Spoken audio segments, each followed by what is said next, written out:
episode, we're looking at putting the front frame on.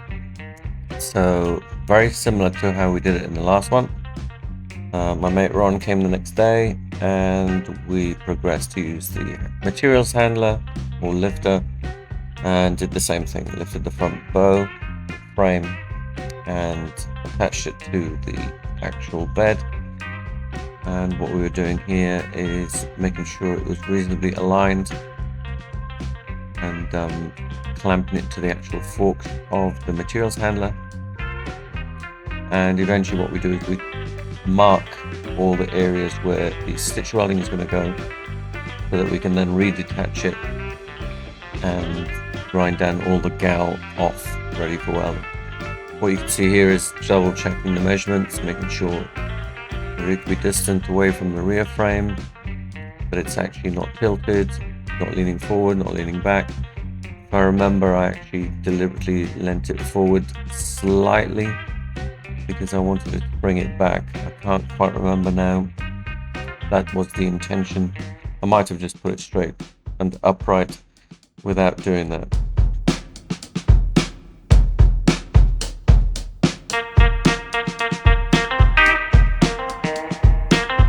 I'm ahead of Ron marking the areas where the stitch welds are going, and he's just coming up behind me with a grinder and just nipping off all that gal to make it much easier for me to weld later on, and also to make it stronger because you don't want to be welding through gal. And we now lift the frame up and do the bottom of the frame and the underside of the frame to make sure that's all clear, because that's a lot harder to get to from underneath. And then reattach it and reclamp it and put it all back together, square it all up again, and make sure all the measurements are correct. It's quite a process, it takes a long time. And here's another angle. I've sort of done a split screen so that you can see from two different points of view. I wish I did that with the rear bow, but I didn't. And I managed to get another camera and do the split screen, as you can see, even though the timing isn't quite right. Not sure how I did it, but I couldn't quite get it to synchronize properly. I know there's a way of doing it on this editing malarkey, but anyway, I've got it as close as I could. It sort of gets better towards the end.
Again, Ron's left, and what I'm doing here is putting a cross beam from one bow to the other and on one side, and I'm using a builder's plumb bob just to make sure that everything's plumb at the top, so that the rear frame is actually in line with the front frame and they match the floor or the bed of the whole habitation box. So this is what I'm doing here. I'm just methodically going up and down this rail, dropping the plumb bob.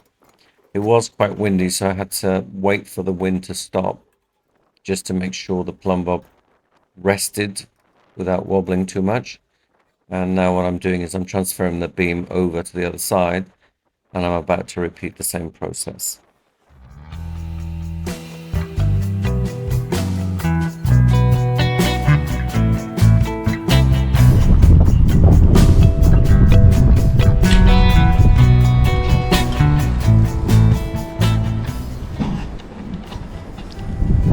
trying to make sure that this is right on the edge of both frames, along there and along here, and dropping the plumb bob to see if we're going to have to force any of the panels one way or the other in case there's a slight twist. The other side was absolutely superbly level, so I'm hoping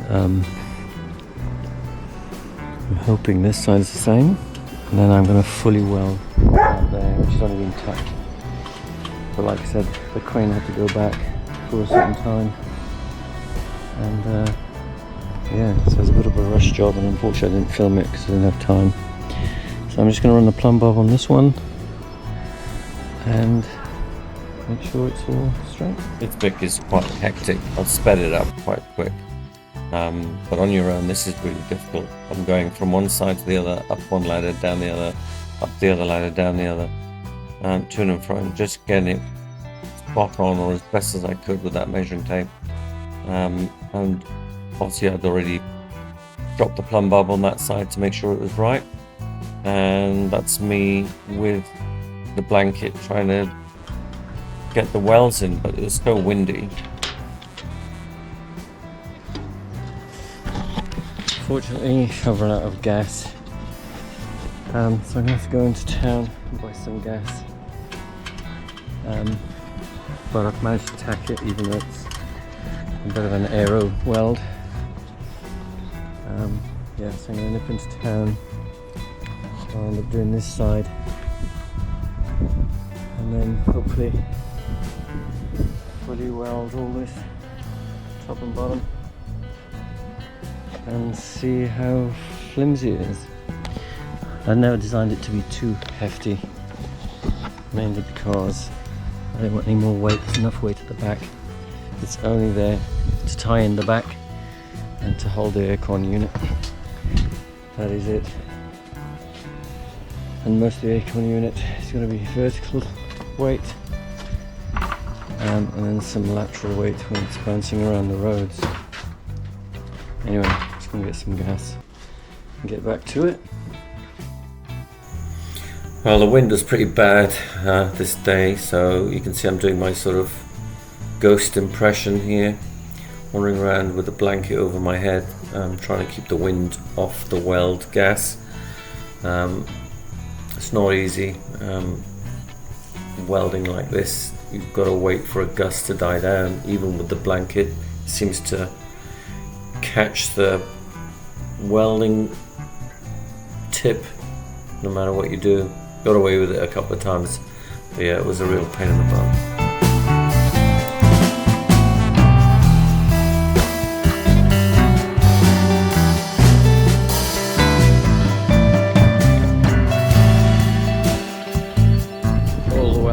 Done,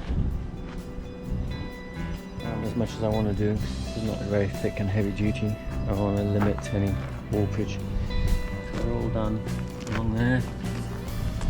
See? This part wasn't so bad. But anyway, it's done. So now the moment of truth is to check the measurements after I take these supports off. And I've only tacked them very lightly, so I'm going to just cut them off, and hopefully that won't move, or if it does, it doesn't move too much. Cross fingers.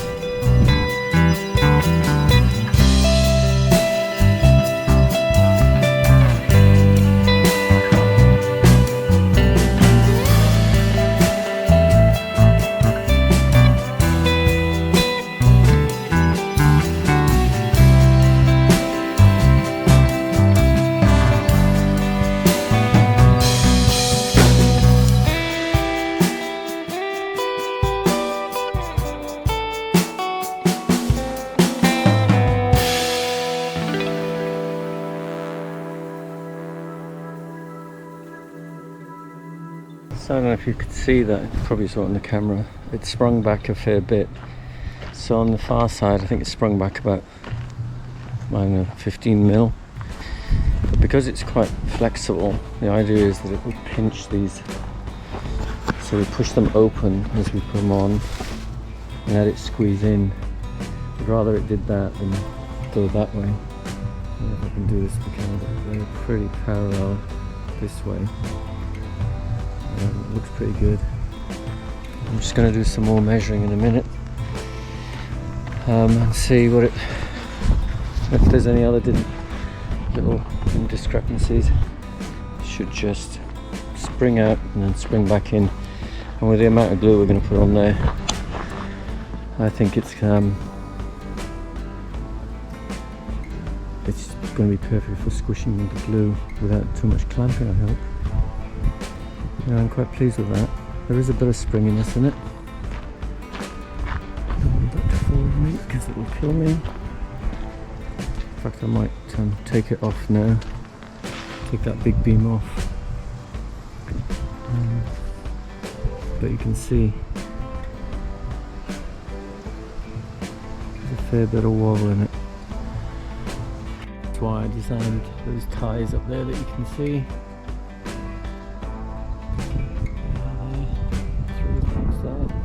The other one down there somewhere to tie in with that. So effectively I'll have one of those on top, but not as heavy duty. We'll hold this together. So yeah, I think it's coming together.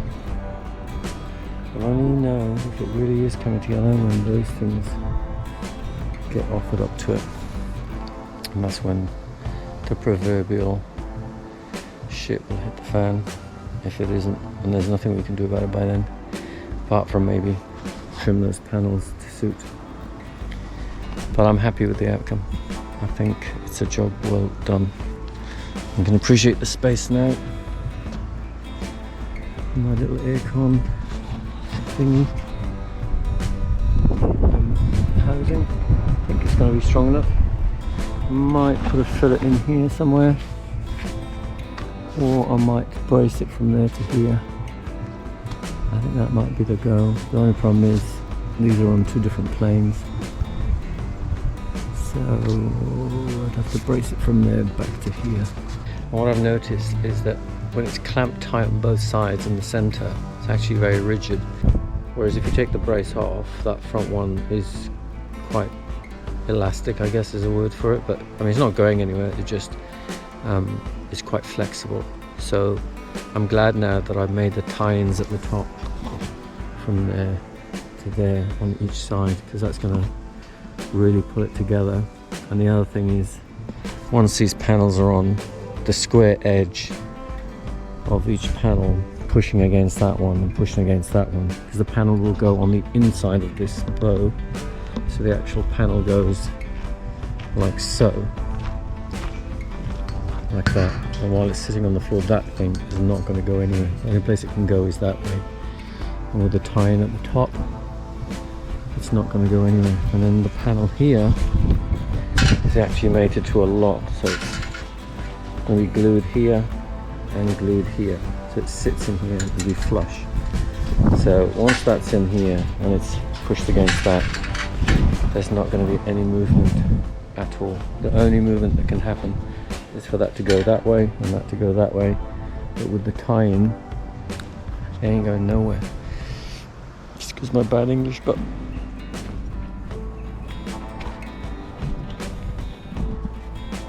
putting on the buttresses, I guess, small mini buttresses in here. This one I've prepared earlier. And these to the other side, they're going to go on here. So I've marked out where I'm going to angle grind the gal for the rails.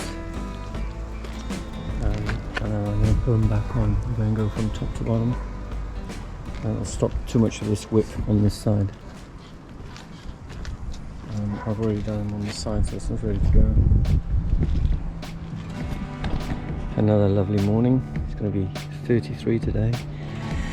So what I've done is I've put this batten of wood here and there that is exactly 5 mil shorter than where I want it than the bottom measurement. I want these to lean in a little bit so they pinch on the panels. But as you can see, it's about 15 or so mil out on this side. They're both loose, so it's free. And remember, I only just tacked this yesterday.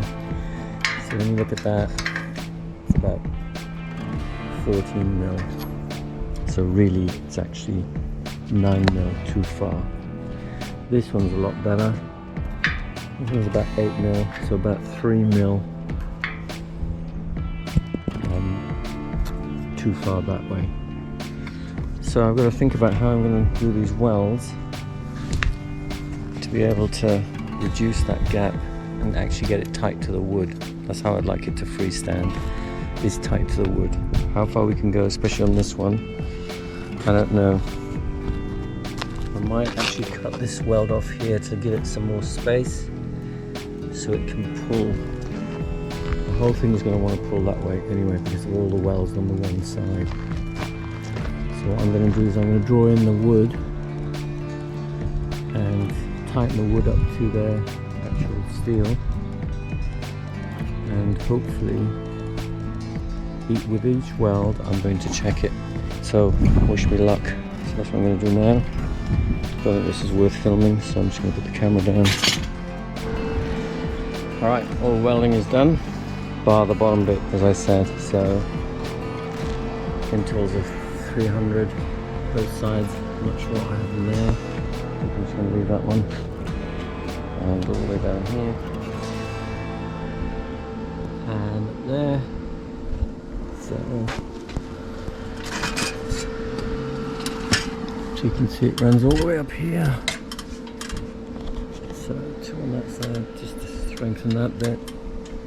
A bit indulgent really, it doesn't need it. And then up the top here, just up to this tie-in point here. And then same on that side, nothing to see it back there. Alright, so moment of truth. So now what I'm going to do is take the clamps off and see how much these welds have pulled, and bearing in mind they'll pull a little bit more as they cool even more. So I'm going to just try this one. Maybe if I can stick the camera inside of that. So get my little rule out. So release this, and it'll hopefully be the same as it was, maybe a bit more. So that's completely free. It's supposed to go. It sort of wants to go there, but it's about. But it's actually less. It's about 10 or 11 mil, which is good because it was about 15, 14. So let's take you to the other side. Take you around. Have a look at this one. Hopefully much the same. Where's my clamp? Here it is. So undo this clamp, there you go. See it release. This one doesn't actually touch the bracket there, so it almost looks like it's hardly moved. If anything, it's actually improved it. So that's 5 mil. So technically, because I cut these 5 mil short, this is perfectly upright compared to the back ones. And this one here is within 5 mil of being perfectly upright compared to the back one, and compared to the measurement of the floor. So I'm going to see if I can get it to come in a little bit more. I'd like them both to come in a bit more, especially this one. As I said, I'd rather they were pushing inwards onto the panels than pushing outwards and having to clamp them or strap them. Even though we've got the ties at the top, I don't want anything under tension all the time. Try and weld down here. You'll see it's opened a gap actually a little bit more there. And I'm going to continue with these welds, so there'll be 2 on this side. A little one in the middle here where I cut before, and 1 down there. And that'll be plenty. This is, extremely rigid now. Even when those clamps off, it's not moving hardly. It's designed to move a little bit. So same with this one. That's rigid enough. I could probably hang off that, no problem. Bearing in mind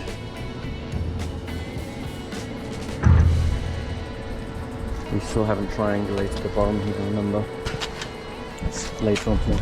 This is going to be triangulated up this way, 45. And that will add even more rigidity than it already has. Alright, let's try and see if this works.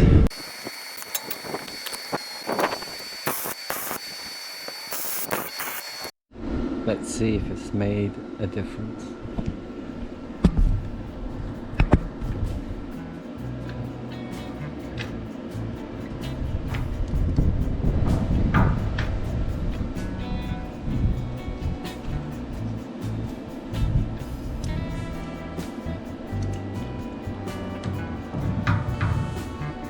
Well, has made a difference because now this isn't interfering with the bracket. So it's pulled it in. And now we're down to just over 8 on this side. Let's release this side. Wow. So you can see that's loose. And that's now 4 millimeters. So it's actually just come in by a millimeter. I'm going to weld this a bit more. I'll clean it up, see if we can bridge that gap.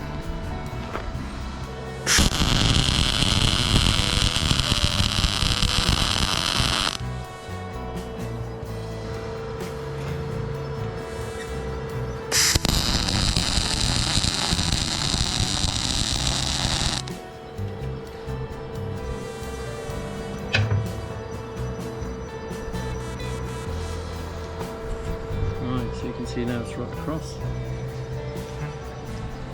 I'm going to leave that to cool down. As long as it's within 5 millimeters of that wood, I'm happy. And I think that one, I didn't clamp it, I just let it cool down. And you can see it's actually completely tightened up.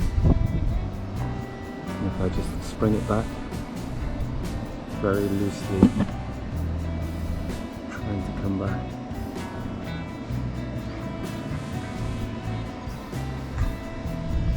That's exactly where I want it. So that's 5 mil tighter than the bottom. So when the panels go on, just push it out a little bit by hand, put the glue on, and that's it. You almost won't need any clamping, not much anyway. Alright, another drink. And give it 5 minutes to cool down. And we're making progress. Ran out of battery, SIM card yesterday, so I couldn't show you the results of my welding. So everything is cooled down. You can see we've got about a 5 mil gap there. That's exactly where we want it. I'm not going to pull too tight on it. Maybe 6 mil, which isn't too bad. And there's another one here, that's about 4 mil. So happy days, I'm very happy with that. That includes welding everything up and making these sort of internal buttresses or triangulation, and I've also made a space for the light to go in there. Bit of wiring. So this now will give us even more rigidity. And to prove my point, I'm going to try and get the air core on there, the unit, and bolt it up and see how much it moves. It shouldn't move at all.